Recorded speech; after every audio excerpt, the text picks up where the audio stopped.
So hello everyone, welcome back to my another video of C++.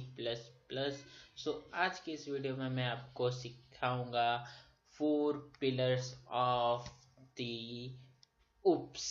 Okay, यानी कि object oriented program के 4 pillars क्या होते हैं जिनके ऊपर पूरा हमारा उप्स यानी कि ऑब्जेक्ट ओरिएंटेड प्रोग्राम बेस्ड है।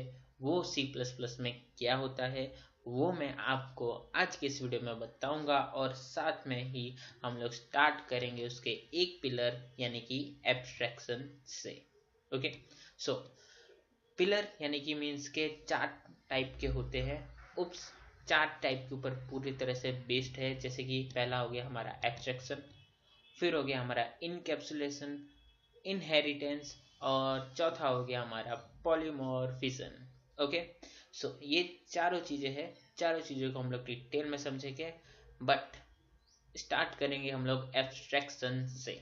ओके, मैंने यहाँ पे कुछ चीजें लिखी है, आप पढ़ सकते हो। जैसे कि abstraction means displaying only essential information and hiding the details. Data abstraction refers to providing only essential information about the data to the outside world, hiding the background details or implementation. Okay, कोई बात नहीं अगर आपको समझ में ना आया हो तो। ओके, डेफिनेशन तो डेफिनेशन होती है यार, ये सिर्फ एग्जाम के लिए ही काम आती है, बाकी इसका कोई यूज़ नहीं है। मीन्स के समझने के लिए आप ऐसा समझिए, एक बंदा है वो कार चला रहा है, बराबर।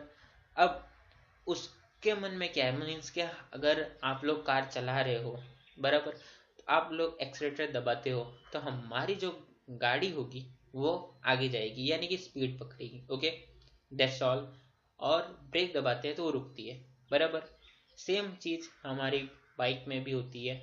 ओके, बट यहाँ पे हम क्या जानते हैं, इस बारे में हम लोग यहाँ पे थोड़ा सा डिस्कस करने वाले हैं। ओके, सबसे पहली चीज कि हमको पता है कि हम लोग एक्सीलेटर दबाएंगे, ओके, तो हमारी जो व्हीकल है वो आगे जाएगा, ब्रेक दबाएंगे तो रुक जाएगा। ये जो दो चीजें हैं, बराबर, ये दो चीजों के अंदर की प्रोसेस क्या हो रही है वो हमको नहीं दिख रहा, बराबर। समझ रहे हो बात को? जो अंदर की प्रोसेस जो हो रही है वो हमको नहीं पता चल रहा। हम लोगों को खाली इतना पता है कि एक्सीलेटर दबाएंगे तो हमारा जो व्हीकल है वो स्पीड पकड़ेगा, ब्रेक दबाएंगे तो रुक जाएगा। ओके, सो उसके अंदर वाली प्रोसेस वो नहीं दिखाता है। मीन्स के उसके अंदर क्या प्रोसेस हो रही है हमको नहीं पता हो रहता है। हमको बस इतना पता रहता है कि भाई हम ब्रेक और एक्सीलेटर, ये चीज से गाड़ी आगे जाएगी, ब्रेक से रुकेगी, बस हमको इसी पे फोकस करना है। और इसके अलावा कार या बाइक जो भी हो, कोई भी व्हीकल हो, उसमें और कुछ नहीं है। ओके, सो ये सिर्फ एग्जाम्पल था, यानी कि अंदर का जो भी मैकेनिज्म है ना वो कैसे वर्क कर रहा है हमको वो सब के मगजमारी में पढ़ना ही नहीं, वो सब झंझट हमको देखना ही नहीं कि भाई अंदर कुछ भी हो रहा हो हमको कोई परवाह नहीं है। हमको सिर्फ इतना मतलब है, एक्सीलेटर दबाते हैं तो गाड़ी आगे जाती है और स्पीड पकड़ती है, ब्रेक दबाते हैं तो गाड़ी रुक जाती है, खत्म। अंदर के मैग्नेटिज्म से हमको कोई लेना देना है ही नहीं। सेम चीज होती है एब्स्ट्रैक्शन में। एब्स्ट्रैक्शन में हमको सिर्फ कोड से मतलब होता है। मीन्स के अभी हम लोग कर ही लेते हैं इसका एक एग्जांपल, और उसमें आपको अच्छी तरीके से पता चलेगा। सबसे पहले मैं इसको हटा के जो हमारा जो बेसिक कोड है वो मैं यहाँ पे लिख देता हूँ, और उसके बाद हम लोग बढ़ते हैं आगे। दोस्तों, जो हमारा बेसिक सा कोड होता है यानी कि सी प्लस प्लस में, तो वो कोड मैंने यहाँ पे लिख दिया है। ओके, सो अब मैं क्या करूँगा, अब मैं एक क्लास लूँगा।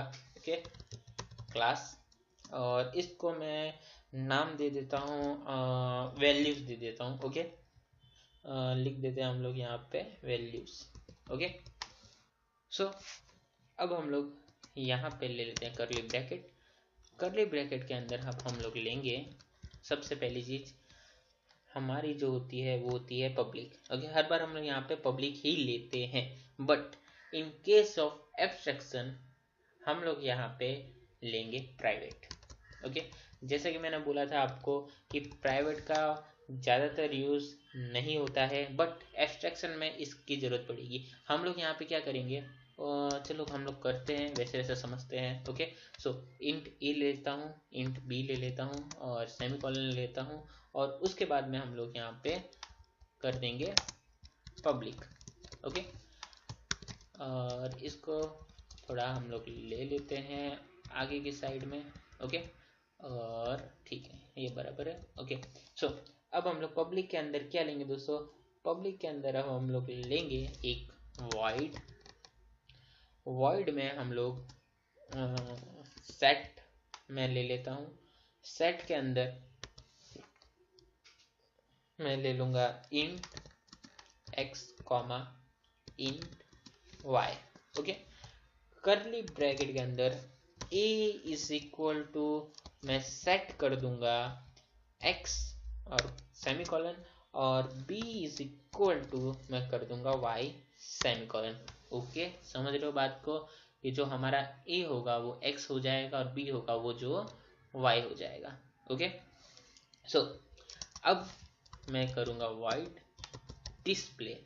ओके, क्योंकि हम लोगों ने प्रीवियस वीडियो में देखा था कि हम लोग जो प्राइवेट चीज़ है यानी कि उसको हम लोग एक्सेस नहीं करवा पाते, तो अब हम लोग उस चीज़ों को भी एक्सेस करवाएंगे। ओके, सो अब मैं यहाँ पे ले लूँगा वाइड डिस्प्ले में सी आउट और डबल लेस देन ले लूँगा ए इज इक्वल टू डैश, उसके बाद में ए फिर लेस देन एंड एल यानी कि एंड ऑफ लाइन। ओके, और एंड ऑफ लाइन लेने से अच्छा मैं सिंपली यहाँ पे ले लूँ डबल लेस देन और ए, और यहाँ पे मैं कर दूँ स्लैश एन। ओके, सो ये भी सही है, इससे हमारा कोड जो है वो शॉर्ट दिखेगा। और अब मैं यहाँ पे ले लेता हूँ बी इज इक्वल टू, फिर यहाँ पे लेते हैं स्लैश एन, और यहाँ पे हम लोग स्टोर करेंगे बी में। ओके, सो अब हम लोगों को यही चीज़ डिस्प्ले करवानी है यानी कि इंट मेन में लिखनी है। तो इसके लिए हम लोग क्या करेंगे, लेंगे वैल्यूज यानी कि जो हमारा क्लास का नेम है वो, और अब मैं आगे ले लेता हूँ v1, और अब v1 डॉट सेट कर देता हूँ मैं, और इसके अंदर मैं वैल्यूज लेता हूँ 10, 12। ओके, और सेमीकोलन और v1 डॉट डिस्प्ले करवा देता हूँ, और इसको मैं करवा दूंगा रन। ओके, सो देखते हैं कि हमारा आउटपुट में क्या आता है, ए और बी की वैल्यू हमारी सेट होती है कि नहीं होती। सो यहाँ पे ओके एक प्रॉब्लम आ गई है, क्योंकि हम लोगों ने यहाँ पे स्लैश एन लिया है तो हमारा जो भी वैल्यूज है वो नीचे आ रही है। तो मैं यहाँ पे सिंपली एंड एल ले लेता हूँ। ओके, वैसे तो हम लोग यहाँ पे क्या बोलते हैं उसको, डबल कोटेशन में लेके भी स्लैश एन कर सकते हैं, बट अभी हमको ऐसा नहीं करना है। एंड एल का ऑप्शन है उसी में जाएंगे। ओके, सो अब इसको एक बार रन कर लेते हैं। So A is equal to 10, B is equal to 12। Okay, so यहाँ पे आपने क्या नोटिस किया? ओके, अगर मैं यहाँ पे इंट ए और बी यानी कि आप देख सकते हो कि हम लोगों ने यहाँ पे वॉइड सेट में इंट एक्स और इंट वाई लिया है, बराबर। हमने ए और बी को डिक्लेयर किया ही नहीं है।